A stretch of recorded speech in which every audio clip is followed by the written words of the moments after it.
Olá a todos, eu sou Heloísa, eu trabalho no grupo de pesquisa Territorialidade e Governança Socioambiental na Amazônia e hoje vou falar um pouco sobre a minha pesquisa. O meu trabalho ele tem como título Dinâmicas Migratórias e Gestão Territorial na Reserva de Desenvolvimento Sustentável Manã. A Reserva Manã é uma área que possui 5.448 mil moradores, incluindo as populações usuárias e permanentes, moradoras permanentes.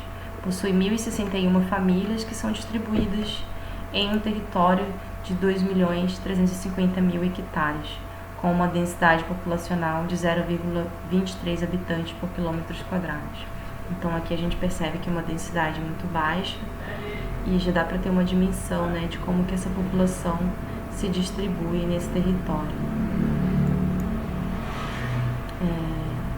A migração, em seu conceito mais geral, ela ocorre através da transferência de uma zona de migração para outra, ou uma transferência a uma distância mínima especificada, que foi feita durante um determinado intervalo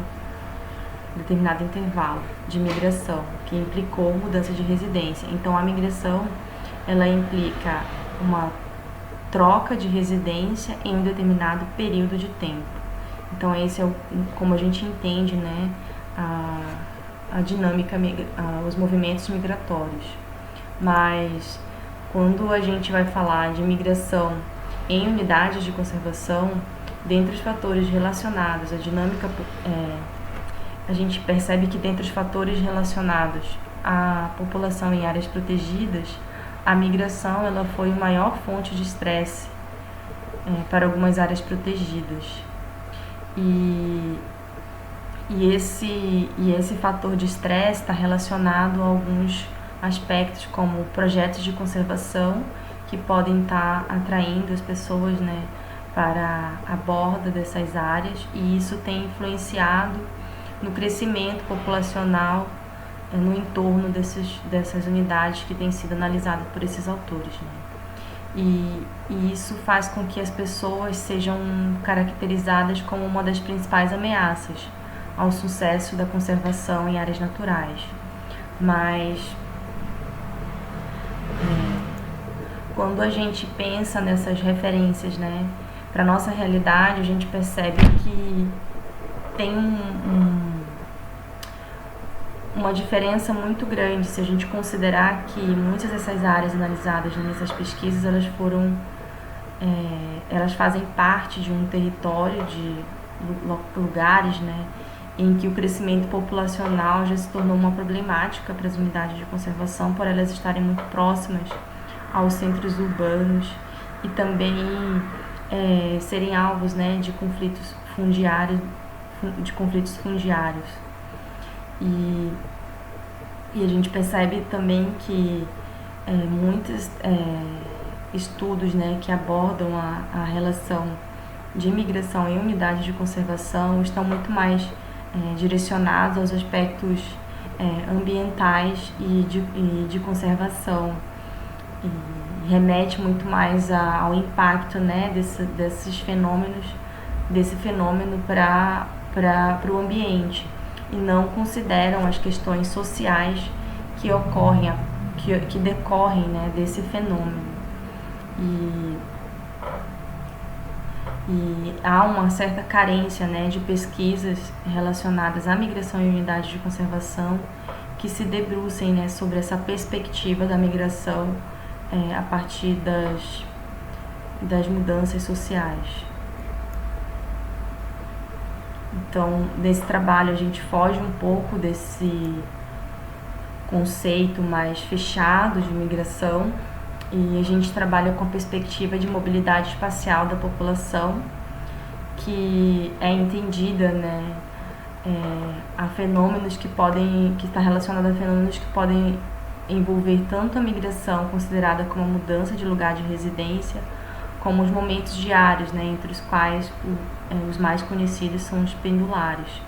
Então, o nosso trabalho ele busca identificar esses diversos deslocamentos, diferentes deslocamentos que podem está influenciando na distribuição espacial da população nessa área. E analisar como que essa dinâmica pode estar impactando a gestão do território. Então, a nossa pesquisa ela tem 3 níveis de análise. O primeiro nível ele vai caracterizar essa mobilidade e distribuição espacial da população, buscando entender esses deslocamentos e classificá-los, né, em suas magnitudes. O segundo nível ele já vai fazer um estudo de caso, mais voltado, né, para como que as pessoas da reserva percebem esses deslocamentos dentro das suas ações no território de gestão, ações de gestão. E a gente parte de um estudo de caso que vai ser realizado no setor Lago Amanã, que é uma divisão política, né, das comunidades na reserva Amanã. O terceiro nível ele já vai relacionar o primeiro e o segundo, e aí é onde a gente vai nos debruçar sobre o objetivo central da pesquisa, né, que é entender a mobilidade e o impacto dessa mobilidade no território. E a gente ainda está no primeiro nível de análise, considerando que em 2020, né, nós iríamos seguir para esse nível, segundo nível, mas em virtude da pandemia a gente não conseguiu avançar na nossa pesquisa. Então a gente ainda está nessa primeira análise, mas que a partir desse primeiro nível a gente já teve 2 resultados, né, de 2 produtos que foram gerados. Um artigo, né, sobre a demanda educacional e migração rural urbana, que foi submetido e está em fase de avaliação pelos editores, e um outro que nós estamos fazendo, que é para entender bem em profundidade essa questão do impacto, né, da migração para o crescimento populacional da reserva. E os resultados que nós vamos apresentar aqui hoje, eles estão relacionados a esse primeiro nível da pesquisa, né, que é um aprofundamento da análise dos deslocamentos. Então, a nossa pesquisa ela trabalha com os dados do Sistema de Monitoramento Demográfico e Econômico, realizado, né, pelo grupo de pesquisa ao qual eu faço parte, e ele se refere ao ano de 2018, ao censo, né, que foi realizado na Reserva Amanã em 2018. Aqui nós temos os resultados mais gerais sobre essa dinâmica migratória na reserva. Então, a gente tem aqui o balanço, né, das entradas e saídas, que é o saldo migratório da população, e a gente vê que tem um saldo negativo de menos 72 migrantes, que mostra, né, que existem muito mais pessoas saindo da reserva do que chegando na reserva Amanã. E são dinâmicas muito pequenas e de curta distância, que quando a gente observa, né, o peso relativo dessa migração no crescimento da população, a gente percebe que é um crescimento negativo, né? Então há um déficit no crescimento, demonstrando que a reserva Amanã ela é uma área de baixa migração. Então o peso relativo da migração ele traz esse indicativo, né, de quanto a migração impacta no crescimento da população. E aqui a gente percebe que a migração ela não apresenta impactos para o crescimento da população. E isso já vai de encontro, né, com o que tem sido observado em outros países, em que a dinâmica migratória foi um dos fatores, né, que influenciaram, né, no crescimento da população nessas áreas, nesses lugares. Então aqui a gente já tem um resultado diferente do que tem sido observado em outros lugares. E aqui vamos falar um pouco sobre os deslocamentos, né, os tipos de deslocamentos que a gente tem analisado, no caso, as dinâmicas rural-urbano, urbano-rural e rural-rural. Todas essas trocas elas são relacionadas à reserva Amanã. Opa, deixa eu só voltar aqui de novo. Então aqui a gente tem um mapa, né, de distribuição desses fluxos. A gente observa que Tefé, ela absorve a maior parte dessa população migrante, 63% dessa população se desloca para o município de Tefé, outra parte vai para Manaus e outro município que mais se destaca também é Alvarante. Então aqui Tefé, ela se coloca, né, numa posição de rotatividade migratória no Médio Solimões por conta do seu potencial, né, por ser um polo de desenvolvimento na região e se tornar uma área de atratividade, né, para os migrantes nessa região do Médio Solimões. Aqui nessa outra imagem a gente tem um gráfico de distribuição, né, dos fluxos. A gente tem aqui do lado esquerdo as comunidades e do lado direito os municípios de destino. Então a gente observa que a comunidade Boa Esperança é a que mais tem imigração de saída na reserva e a gente consegue perceber como que esse fluxo se concentra na grande parte, né, para o município de Tefé.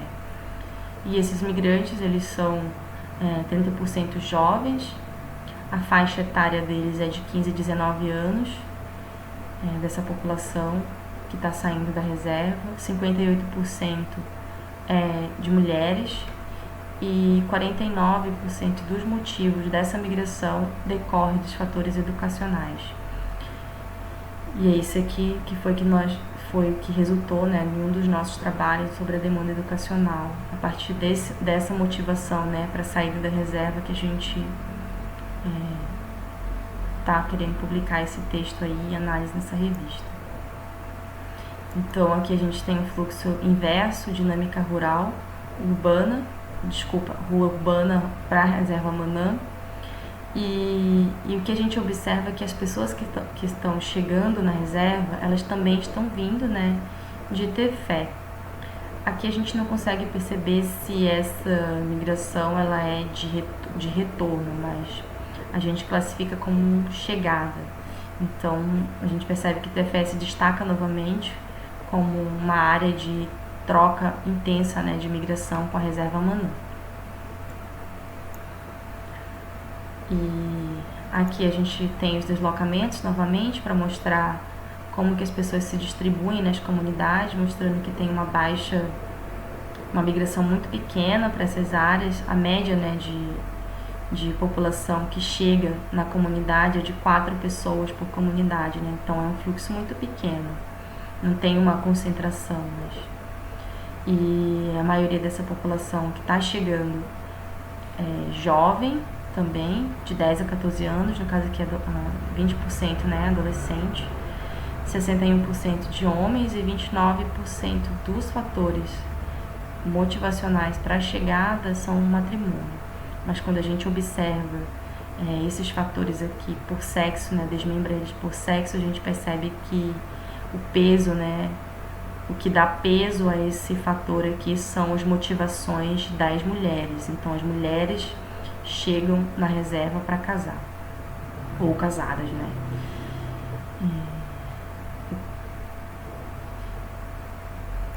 E aí aqui a gente já tem o fluxo rural, que vai mostrar um pouco, aqui nesse gráfico de fluxo também a gente percebe como que essas trocas ocorrem internamente, né? Porque a gente destaca aqui que 63% é dentro, intra-reserva, né? Então são 69% a maioria mulher, 46% com a idade de 15 a 19 anos e o motivo é matrimônio. Aqui o peso mesmo é atribuído às mulheres também. Então a comunidade que mais se destaca aqui é o São João de Pecaçu. E o que a gente observa para essa dinâmica mais interna, ela vai ao encontro das dinâmicas de chegadas, né, que a gente viu anteriormente, mostrando que essas migrações elas se justificam pelas relações que os indivíduos mantêm entre si, por parentesco ou casamento, fazendo com que a entrada de pessoas apresente um aspecto mais seletivo, o que nos leva a pensar sobre as regras que muitas comunidades adotam para a chegada de novos moradores, tendo como requisito o casamento com algum membro da comunidade ou alguma relação de afinidade com algum morador, por exemplo, filho de amigo ou parentesco indireto. E esses novos membros, eles passam, né, por um período de avaliação dentro da própria comunidade. Então, essa dinâmica de chegada, a gente percebe que tem esse aspecto mais restritivo. E as dinâmicas migratórias, a gente observa até aqui, né, que elas são muito pequenas, como a gente já falou anteriormente. E o que a gente encontra como resposta para essa baixa migração? Ela se justifica, né, a outras dinâmicas que vão além do fenômeno migratório, o que implica se debruçar, né, sobre entender quais são essas dinâmicas, e que independente de as pessoas estarem ou não em uma unidade de conservação, essa relação com o urbano é muito forte e justificada pela dependência que as pessoas do rural têm com os centros urbanos, como mostra, né, em alguns estudos sobre migração rural-urbana na Amazônia, especialmente os de Amaral e de Pinedo Vasques, né? E o fator diferencial das unidades de conservação em relação à migração vai estar nos aspectos legais e jurídicos, né, relacionados à criação e à gestão dessas áreas, e não necessariamente a maneira como as relações socioespaciais ou as dinâmicas migratórias, essa circularidade, né, da migração, ela já é observada em outros contextos da Amazônia e não necessariamente em unidades de conservação, que não é uma condição ter essa dinâmica pelo fato de ser uma unidade de conservação, mas o que difere mesmo são as restrições que são exigidas, né, para permanência de pessoas dentro dessas áreas. Então, os critérios exigidos, né, para permanência de população nessas áreas é que vai ser o diferencial desses deslocamentos. Então, por isso que a migração é muito baixa, porque eles ainda mantêm essa dinâmica intensa, né, com outras áreas para garantir outras atividades que eles desenvolvem, até mesmo a terra, como a gente vai ver aqui. Então, é preciso observar a migração para além do fenômeno migratório. A gente tem aqui destacando, né, o que seriam esses outros deslocamentos que a gente precisa observar, e a gente vê aqui que 99,6% dos domicílios eles mantêm uma dinâmica com o urbano, e 82% costumam ir a menos uma vez no mês à cidade, né? E quando a gente olha para os dados educacionais, a gente vê que 48% dessa população estudou fora da sua comunidade, fora da sua localidade, e a maioria delas, 80%, morava na cidade. E isso não implica que seja migração, porque a gente percebe que muitas comunidades próximas aos centros urbanos, elas mantêm essa dinâmica, né, de ida e volta diariamente, e também pessoas que moram na cidade, mas para estudar, mas que ainda mantém essa relação nas férias e nos finais de semana com a sua comunidade de origem, né? Então, não necessariamente essa morada na cidade para essa galera que está estudando se configura como migração de fato. E a gente tem aqui que a migração ela não pode ser considerada como um fenômeno isolado. Existem vários fatores que contribuem para que esses deslocamentos aconteçam. Então, é preciso a gente analisar com cuidado quais seriam, né? E para a gente entender um pouco dessa circularidade da migração, a gente tem aqui esse gráfico, né, de circularidade mostrando os diferentes tipos de deslocamentos que nós identificamos na reserva, né? Então a gente tem os temporários, a multilocalidade, os semipermanentes, os permanentes, que foram o que a gente mais falou aqui hoje, mas que todos esses deslocamentos eles se interrelacionam, né? Então, tipo, uma pessoa multilocal também pode ser semipermanente, uma pessoa semipermanente em algum momento pode ser permanente. Então, não é fechado, não é uma coisa engessada, mas é fluida, né? e elas se relacionam a diferentes aspectos do lugar, tipo ambientais, econômicos, sociais e os fundiários. Então, dentro desses motivos, né, que a gente vê que estão relacionados aos diferentes tipos de deslocamentos, a gente vê os fatores ambientais, como a sazonalidade do rio, os períodos de produção, os aspectos econômicos, a gente vê a busca por trabalho, a ausência de trabalho, até mesmo pessoas que temporariamente moram no rural e que são favoráveis, né, à economia, para serem favoráveis à economia do domicílio. Os aspectos sociais, a gente tem as aspirações do indivíduo e acesso a essa infraestrutura social no urbano, como educação e cuidados com a saúde, por exemplo, né? E os fundiários, as pessoas multilocais mantêm a casa no rural para garantir o acesso à terra e até mesmo o sustento, né, das pessoas no urbano. E tem algo também que é o fato de a terra não estar disponível para comercialização ou produção em grande escala, que torna restrito, né, o acesso à terra. Então, todos esses contextos nos fazem entender que os estudos acerca da dinâmica populacional em áreas protegidas tem pouco debate, né, quando a gente fala das relações socioespaciais. E quando a gente vai olhar as dinâmicas populacionais nessas áreas, pouco subsídio tem sido oferecido para os gestores, né, lidarem com esse contexto populacional. Então, isso é uma crítica que não é só do nosso trabalho, né, mas de outras pesquisas também que apontam a ausência, né, de encaminhamentos mais contundentes, mais pontuais, para a gente entender essa relação socioespacial das populações com as suas áreas. E é preciso olhar para essas populações tradicionais, como as da Reserva Manã, como importantes para a conservação e considerar, né, o modo de vida delas nessa organização e na gestão do território. Então, isso era o que nós tínhamos para falar com vocês hoje e a gente espera continuar esse debate. Muito obrigada.